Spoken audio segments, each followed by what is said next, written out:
이라면 잘 살자. 누구나 공감하는 말이죠. 그래요.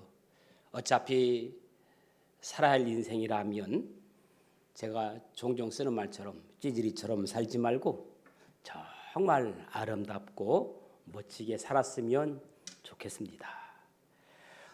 당당한 노년을 위한 골드 인생 3원칙이 있더라고요. 당당한 노년을 위한 골드 3원칙. 첫째, 하자. 그냥 놀지 말고 뭐든지 하면서 노년을 보내라. 장수인들의 특징을 보면 가만히 있지 않고 뭐든지 한다고 합니다. 나이가 들었다고 움츠리지 말고 적극적으로 자신이 좋아하고 할 수 있는 것을 찾아서 하자. 두 번째는 주자. 자신의 능력을 사회에 봉사하고 또 기부하고 베푸며 살아라. 나이가 먹었다고 받으려 하지 말고 뭔가 주려고 애쓰면 아름답고 당당한 노년이 된다는 것입니다. 세 번째, 배우자.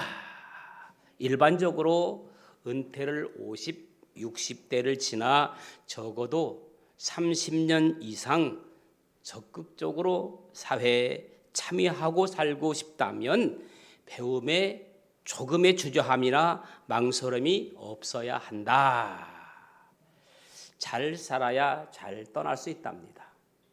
두려움 없이 떠나려면 미련이 남지 않은 하루하루에 최선을 다하는 여러분들 될 수 있기를 축복합니다. 하루가 지나고 나면 오늘 하루도 잘했다, 최선을 다했다 이래야 됩니다. 아쉬움으로 살지 말고 최선을 다했다, 흐뭇함으로 살자는 말입니다. 하자, 뭘 하자? 놀지 말고 뭐든지 일하자. 주자, 뭘 주자? 기부하자, 나누자, 봉사하자, 베풀자. 배우자, 뭘 배우자? 사회 참여를 위하여. 여러분, 요즘은 죽을 때까지 배우지 않으면 안 되겠어요. 저도 어떤 음식점에 가면 전부 다 사람이 있지 않고 다 무슨 자판기 같은 게 있어가지고, 심지어는 다이소를 가도 사람이 하지 않고 다 가도 하더라고요. 갈수록 배우지 않으면 살 수 없는 세상, 한 발자국도 움직일 수 없는 그런 세상이 되었습니다. 스마트폰도 자꾸 발달하다 보니까 배워야 되고, 더 컴퓨터도 그러고 뭐든지 죽을 때까지 배우자. 이 교훈은요, 노인뿐만 아니라 젊은이들을 포함한 우리 모두에게 주는 교훈입니다. 하자, 주자, 배우자. 자, 예수님의 제자가 모두 몇 명이죠? 대답할 기회를 놓치셨나? 예수님의 제자가 모두 몇 분이죠? 12명입니다. 자, 그렇다면 이들은 모두 아름다운 인생을 살았을까요? 후회함이 없는 인생을 살았을까요? 잘했다고 칭찬만 받으며 살았을까요? 그렇지 않습니다. 여러분이 잘 아시는 것처럼 멋지게 인생을 잘 산 사람도 있지만 그 중에는 가룟 유다 같은 사람도 있습니다. 여러분, 성경의 12 제자의 명단은 성경 4곳에 나와요. 마태복음 10장에, 그리고 마가복음 3장에, 그리고 누가복음 6장에, 사도행전 1장에 나옵니다. 그런데 여러분, 성경은 예수님의 제자 명단을 기록하면서 어떻게 4명씩 3개 그룹, 구역으로 짝을 지어서 만들었더라고요. 첫 번째 그룹 1구역은 베드로를 팀장, 구역장으로 해서 안드레, 야고보, 요한으로 구성되어 있고, 두 번째 그룹 2구역은 빌립을 팀장, 구역장으로 해서 바돌로메, 도마, 마테로 구성되어 있고, 세 번째 그룹 3구역은 야고보를 팀장, 구역장으로 해서 유다와 다데오, 시몬과 가룟 유다로 구성되어 있습니다. 여기서 우리는 주님께서는 먼저 팀장을 세우고 나서 그 팀원이 팀장과 서로 보완적으로 일하도록 사람을 사용하시는 것을 알 수가 있습니다. 여러분, 교회마다 구역을 만들고 구역장을 세우고 신방을 하고 전도를 하잖아요. 급하고 앞뒤 안 가리는 베드로를 보완할 수 있도록 차분한 야고보를 베드로와 함께 일하게 하시고, 고지식한 빌립을 보완할 수 있게 소박한 바돌로메를 그와 함께 일하게 하시고, 이와 같이 우리도 하나님의 일을 할 때 성격이 보완적인 사람을 만나면 더 크게 쓰임받을 수가 있습니다. 다 같이 불같으면 안 되겠죠. 다 같이 조용하면 안 되겠죠. 불같은 사람도 조용한 사람도 함께 엮어놔야 팀이 잘 운영이 되고 구역이 운영이 되는 겁니다. 여러분들이 잘 아는 것처럼 히포크라테스는 사람의 혈액형을 4가지 기절로 분류했지요. 다혈질, 그 대표적인 인물이 여러분이 잘 아는 것처럼 베드로입니다. 다혈질은 자신의 마음을 잘 드러내고 적극적인 반면에 비조직적이고 비실제적인 단점이 있습니다. 즉흥적이죠. 그렇지만 뒤끝이 없다고 말합니다. 하루 지나면 잊어버려요, 다혈질은. 두 번째, 담즙질의 대표적인 인물이 바울입니다.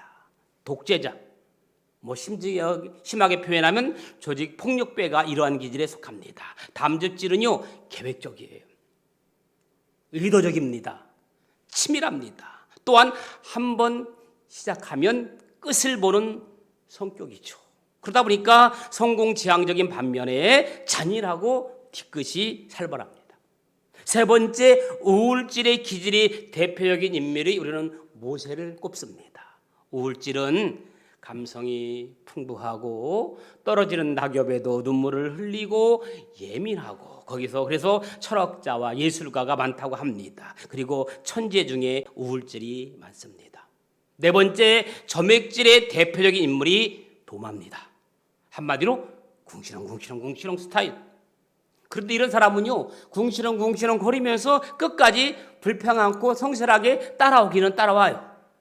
변화만 된다면 능력 있는 사람이죠. 냉정하고 조용하며 실제적입니다.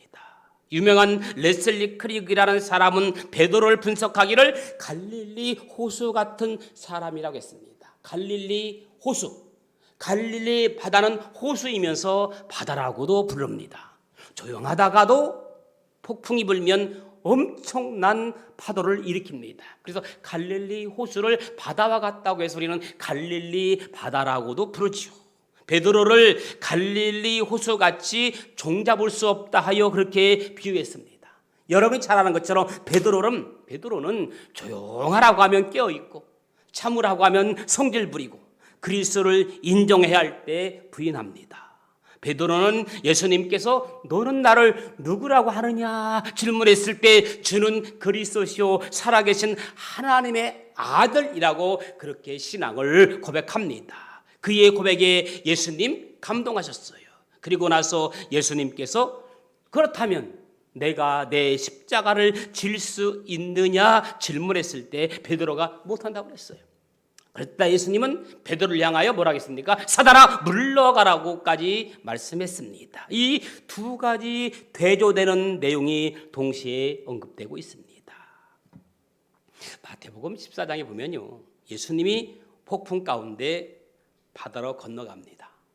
그걸 보고 베드로가 뭐라고 합니까? 28절에 보니까 주여 만일 주님이시여든 나를 명하사 물 위로 오라 하소서 하니, 29절에 보니까 예수님께서 베드로를 향하여 오라 하시니 베드로가 배에서 내려 물 위로 걸어서 예수께로 가되, 베드로는 앞뒤로 것 없이 무조건 오라 하니까 배에서 내려 물 위로 바다로 뛰어들어간 사람이에요.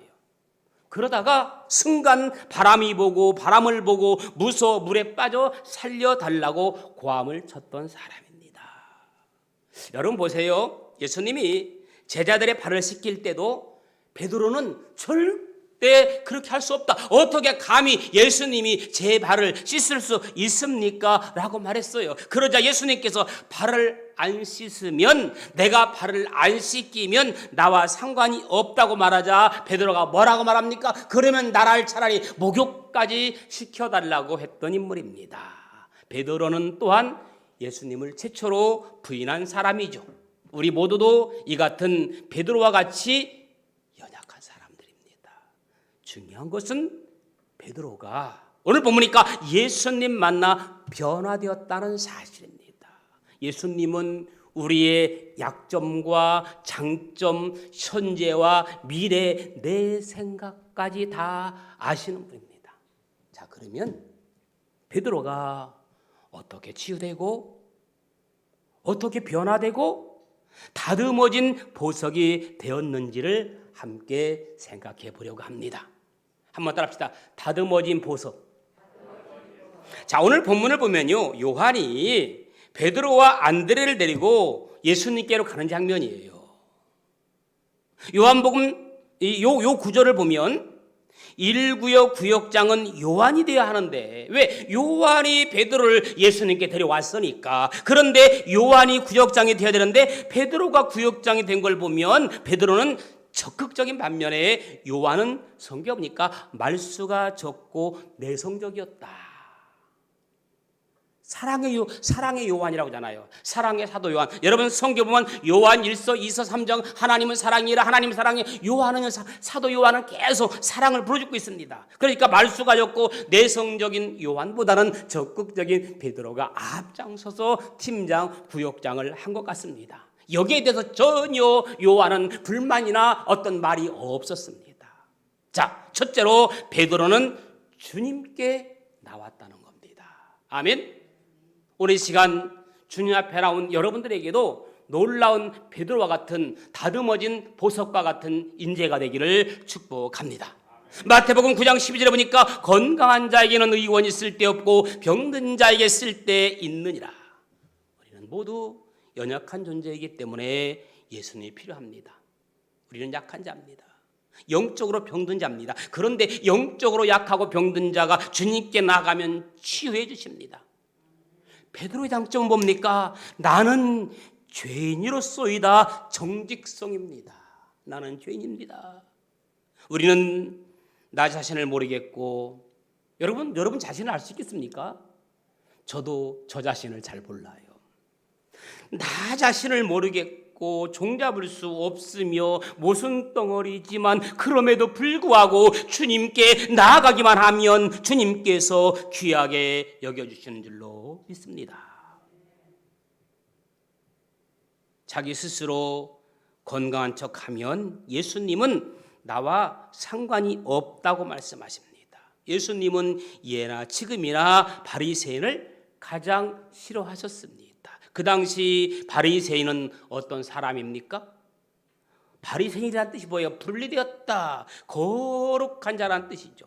율법을 철저히 지키며 불결하고 부정한 것으로부터 분리해 나온 무리를 바리새인이라고 합니다. 오늘날 바리새인이라 하면 겉과 속이 다르게 외식하는 자, 형식적 경건주의자, 권위의식에 사로잡힌 자를 비꼬는 말로 쓰이기도 합니다.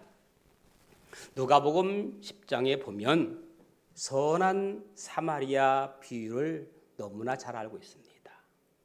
우리는 선한 사마리아 비유에서 세 분류의 사람으로 나눕니다. 첫째는 교만과 자랑으로 점철된 사람들, 둘째 부와 힘과 지식의 숭배자로서 제사장 레위인들, 세 번째 선한 사마리아인, 하나님께서 사람에게 선물하신 불쌍히 여김이라는 사랑과 긍휼과 자비의 사람. 오늘 이 시대에 정말 필요한 사람이 선한 사마리아처럼 사랑과 긍휼과 자비의 사람이 필요한 줄로 믿습니다. 오늘 우리가 부른 찬송가 보면 주께로 가까이 주께로 가오리, 나의 갈 길 다가도록 주와 동행하소서. 이 찬양이 바로 베드로의 고백이며 오늘 저와 여러분들의 고백인 줄로 믿습니다.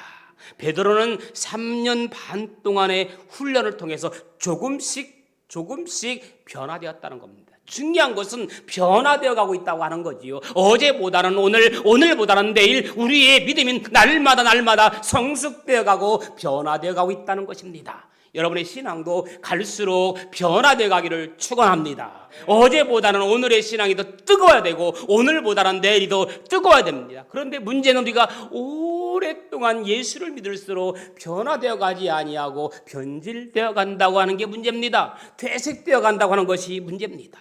우리도 예배를 통해 기도를 통해 주님께 한 걸음씩 나아가면 변화될 수 있습니다. 이 약속 붙들고 주님께 나아가는 자들 되기를 축복합니다.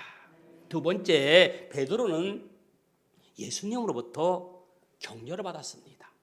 사람은 누구나 격려받으면서 살기 원합니다. 사람은 누구나 칭찬받으면서 잘했다는 소리를 듣기를 원합니다. 바울처럼 담접질 같은 사람은 꾸준함만 있으면 변화됩니다. 꾸준함만. 그러나 다혈질 같은 베드로는 꾸준함 가지고 되지 않아요. 꾸준함 대신에 잘한다고 칭찬하고 격려해 무슨 일이든지 잘할 수 있습니다. 여러분, 베드로가 주는 그리스도시요 살아계신 하나님의 아들이시이다 고백했을 때 예수님은 그를 격려했습니다. 우리도 베드로처럼 예수님의 격려를 받지 않고 하나님의 일을 할 수 있는 자는 아무도 없습니다. 예수님께서 베드로에게 격려하니까 오순절 성령 충만 이후 나가서 설교할 때 베드로밖에 없습니다. 한번 말씀 전할 때 3,000명씩 회개시킨 사람도 베드로밖에 없습니다. 사마리아와 이방인에게 최초로 전도했던 사람도 베드로였습니다. 부활의 소식을 최초로 들은 사람은 요한이었지만 무덤에 맨 먼저 들어간 사람은 베드로였습니다. 우리에게 예배가 필요한 이유도 격려가 필요하기 때문입니다. 우리가 드리는 예배 속에 격려가 있습니다.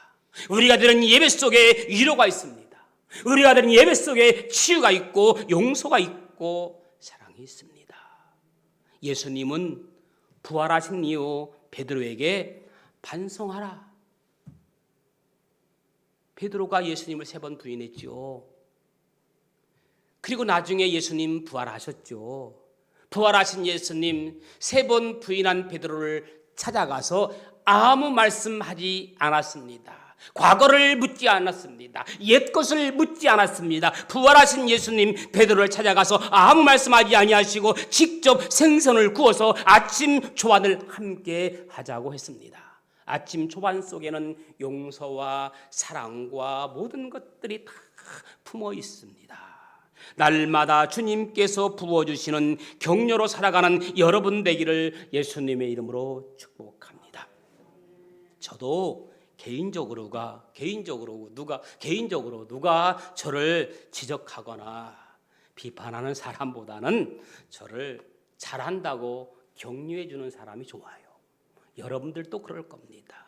지금은 왠지 나이를 먹어서 그런지 아니면 인성이 자꾸 나쁜 쪽으로 변질돼서 그런지는 모르겠지만 지적하거나 비판하는 사람은 그렇게 밉고 싫어요. 저만 그런지 모르겠습니다. 오늘 여러분들에게도 비판보다는 지적보다는 격려하면서 살아가는 여러분들 되기를 축복해요. 마지막 3번째, 성령께서 베드로를 치유해 주셨습니다. 할렐루야. 베드로가 어떻게 치유되었는지는 베드로전서 5장 5절 말씀 보면 젊은 자들아 이와 같이 장로들에게 순복하고 다 서로 겸손으로 허리를 동이라. 다 서로 겸손으로 허리를 동이라. 하나님이 교만한 자를 대적하시되 겸손한 자들에게 은혜를 주시느니라. 여러분, 질병이 떠나가고 악한 영과 귀신이 떠나가는 것이 치유가 아니에요. 그런 치유보다는 삶 가운데 겸손함과 섬김이 치유이며 은혜인 줄로 믿습니다. 그리고 나서 그는 베드로전서 5장 8절에서 근신하라 깨어라. 너희 대적 마귀가 우는 사자같이 두루다니며 삼킬 자를 찾나니라고 말씀하고 있습니다. 겟세마네 동산에서 예수님으로부터 한시도 깨어 있을 수 없더냐고 꾸지람 받던 베드로가 이렇게 변화되고 치유됩니다. 성령의 역사는 우리의 일상적인 삶 가운데 나타납니다. 우리 가운데 다 된 사람은 없을 뿐 아니라 변화되지 못할 사람도 없습니다. 약점이 있더라도 주님께 가까이 갈 때 누구든지 변화될 수 있고 치유될 수 있습니다. 일어나 가라고 하신 예수님의 말씀은 말씀대로 행하려 하는 의지가 필요하다는 암시를 두고 있어요. 가만히 누워서 하늘만 바라보지 말고 하나님의 은혜를 앞세워 일어나는 용기와 결단이 필요합니다. 여러 번 실패하고 패배하고 좌절했어도 다시 일어서라, 다시 일어서라, 이제는 안 된다, 끝났다라고 패배의식에서 벗어나서 하나님 붙잡고 다시 일어서서 일하고 일을 내는 것이 치유된 삶인 줄로 믿습니다. 말씀을 마무리합니다. 현재의 모습은 부족해도 찬란한 비전을 가지고 계속 앞으로 나아가면 하나님의 능력과 기회도 주시고 더 나아가 건강도 주실 줄로 믿습니다. 예수님으로부터 격려를 받고 성령의 기름을 통해 기적이 아니라 순종과 섬김을 통해 변화될 수 있기를 축복합니다. 기적만 꿈꾸지 말고 변화를 꿈꾸는 여러분들 될 수 있기를 주님의 이름으로 축원합니다. 베드로는 비록 거칠고 즉흥적이었지만 주님을 떠나지 아니하고 주님께 나왔습니다. 그런 베드로를 주님은 언제나 격려해 주었습니다. 그런 베드로를 예수님은 치유해 주셨습니다. 나중에 훗날 베드로는 주님의 십자가를 지는 거꾸로 지는 순귀한 인물이 됩니다. 오늘 우리에게도 그런 은혜가 있기를 예수님의 이름으로 축원합니다. 좋으신 아버지 하나님, 오늘 베드로가 비록 거칠고 즉흥적이었지만 끝까지 주님을 떠나지 아니하고 주님께 나왔습니다. 그런 베드로를 주님 격려하고 치유해 줬습니다. 오늘 우리에게도 그런 다듬어진 보석 같은 베드로의 인물 되게 하옵소서. 예수님의 이름으로 기도합니다. 아멘.